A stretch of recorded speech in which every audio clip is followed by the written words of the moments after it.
Good morning, everyone, and thank you for joining us today. February 1st marks the 2-week date of our region's transition to the consolidation of EMS dispatch. As you know, this has been a decision that we have fought very vocally about since August 4th, when we found out that this would be the case. With me today, I have Mayor Scott and Chief Jody Butz to speak to how transition has gone to date. We will open up with some remarks from Mayor Scott, followed by Regional Fire Chief Butz, and then we will open the floor to questions. For questions, we just ask that you raise your hands on Teams if you have that functionality, and we'll moderate from there. So without further ado, I would like to welcome Mayor Scott.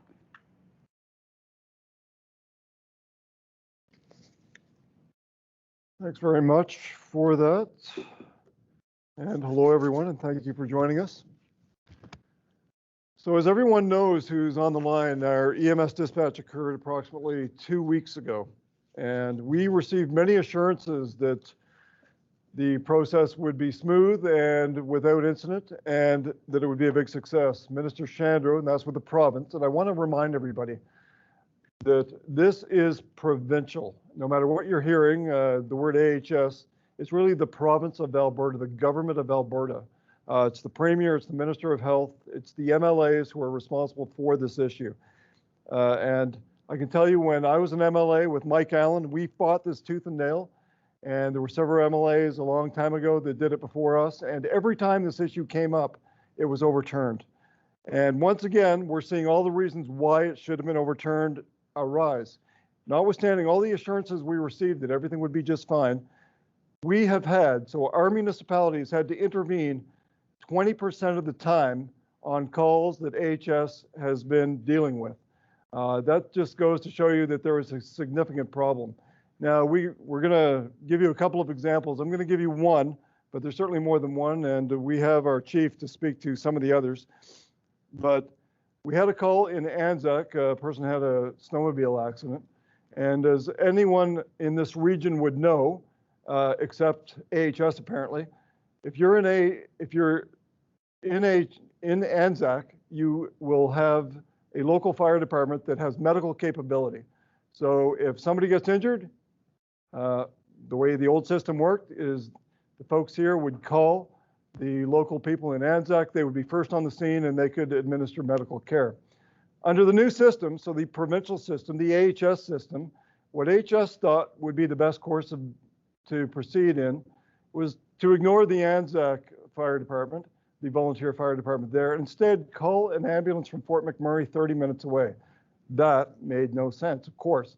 So what happened is the ambulance was dispatched from Fort McMurray 30 minutes away. It arrived, and then lo and behold, they realized they need more help, more assistance. So what do? They dispatch another ambulance from Fort McMurray, another 30 minutes. So, you know, the injuries that were sustained were severe. This person ended up being transferred to Edmonton. This is just exemplifies everything that we predicted would go wrong, and shows that every assurance we've received has not lived up to the promise that was made.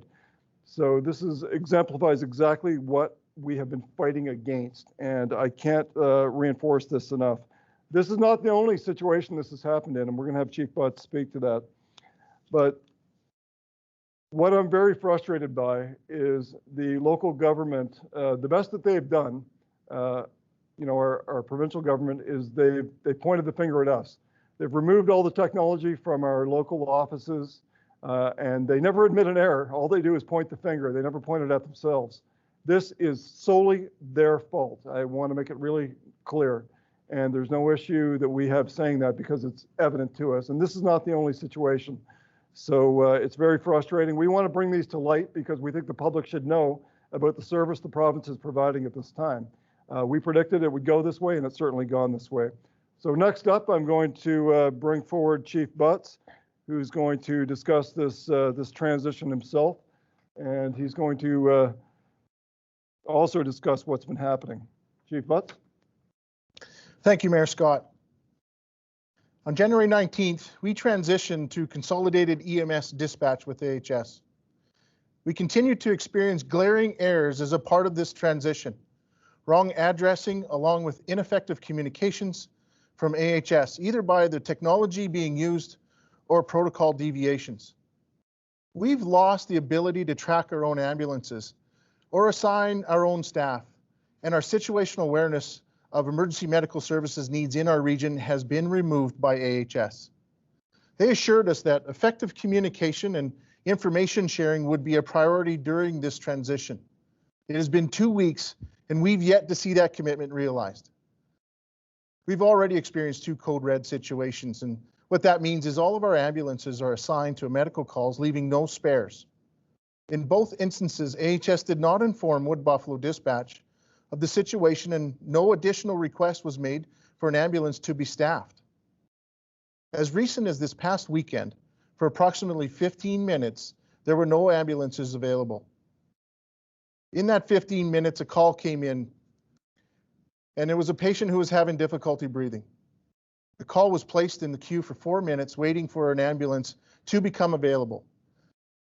Fort McMurray fire crews were called upon to provide the first response to treat the patient prior to the medic arriving. The patient outcome resulted in a 25-minute delay in transport. Our region is vast, and oftentimes we utilize our local Hero helicopter medevac service as the fastest way to reach patients.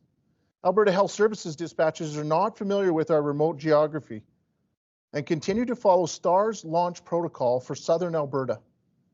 AHS has already failed to implement our local launch protocols, causing our local medevac to wait until a ground ambulance arrived on scene. The situation required a ground ambulance to drive more than 150 kilometers before the medevac could respond to the patient. On more than one occasion, AHS dispatchers have not followed the emergent infectious disease protocols when dispatching our ambulance crews, exposing first responders to the COVID-19. One of the more troubling situations we've seen over the last 10 days is a young 911 caller who was urgently requesting an ambulance on behalf of their friend in distress. Had their call transferred 3 times across this province, requiring the caller to repeat the address of the patient 6 separate times, resulting in a significant delay in dispatching process. So now on the other side of this transition, these examples are proof that the consolidation of dispatch is just putting lives at risk. So thank you, and we'll open the floor to any of your questions.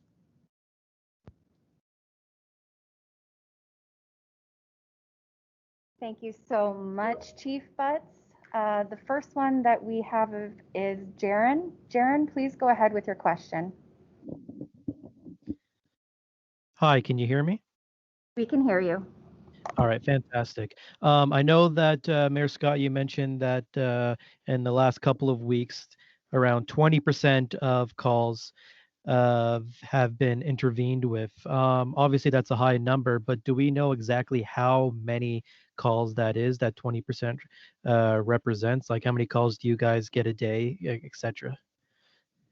Thanks for the questions, Jaron. And so in the past 2 weeks, we've had a little over 100 EMS calls that we've answered from the 911 call center. So 20% of those, you could put that around 20 or 30 calls. Now, that's significant. When we're talking about the standard of care, there's a very tight window there for quality of patient care, and something we value and did value in the past when we were dispatching EMS. It seems as though this transition, like I said, has been, I guess the word would be clunky, not smooth, and the most concerning thing is the lack of communication so that we can fix this together. And it's just not there, and that's what's most concerning. Aaron, did you have a follow-up? Yeah, just in regards to the incident that happened in Anzac, if an incident were to happen in, say, a place like Janvier, are we expecting someone from Fort McMurray to travel all the way down there as well? Obviously, Anzac is still quite far, but Janvier and Conklin are quite a bit farther from that. So this is the point where I want all of our region to understand is that AHS is ignoring our current regional model.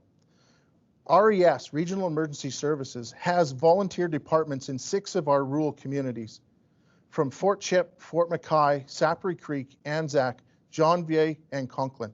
So to your question, we would, the Janvier Fire Department would provide that first response. and then the ambulance services would come from Fort McMurray. And that hasn't changed.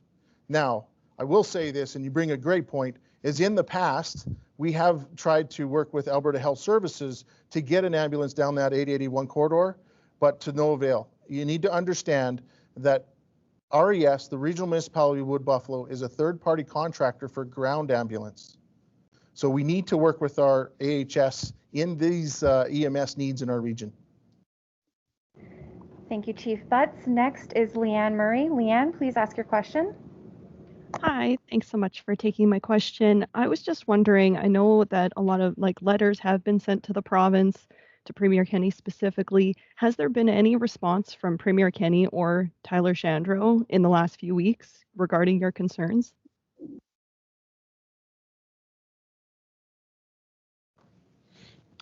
Hi, I can speak to that. What I can tell you is that we haven't received a response from Premier Kenney. We did receive many responses from Minister Shandro saying the decision's final and learn to live with it essentially in his own way. He didn't say that exactly, but you know, he's notwithstanding what a giant catastrophe the whole situation's been and what we predicted and what exactly is unfolding.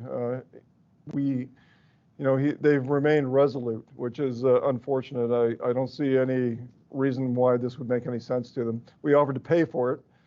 That's still on the table, and we did get a response from Minister Shandro to that, which said thanks, but no thanks. So that just tells you what we're dealing with right there, quite frankly. Leanne, did you have a follow-up? Is there any hope that they may change their mind? What is sort of the outcome you're hoping for? Together with the other mayors, we've called for an inquiry as to recent events that have happened in not only up here, but in southern Alberta. But, you know, we've got to keep bringing this to the attention of the voters, quite frankly. The voters are responsible for putting this government in place, and it's important that the voters realize what kind of service they're receiving. If they support it, then so be it. If they don't, then they'll let the government know. And they've been loud and clear so far by sending messages and letters. It's Minister Shandro, it's the Premier of Alberta, it's your two MLAs, Leila Goodrich and Tani Yao. They're the voices of the provincial government in this region. We're the ones who are feeling the brunt of the decision, but we don't make the decision. Okay, thank you so much. Does anyone else have a question? If you do, please raise your hand. Seeing none, Mayor Scott, would you like to give a quick closing remark? Yeah, thanks very much, everybody. I'm really grateful, and I'm certainly grateful to Chief Butz and all his team, and I'm certainly grateful to the volunteer fire department in Anzac. They are very mad and angry, and that's justifiable, and so am I, and so is Chief Butz. We all are. We predicted this would happen. It certainly has, and I fear it's going to continue. The best course of action the province could take is to put a stop to this immediately, reverse course. That's what they should be doing. This makes it very evident. Thank you everyone for joining us. Take care.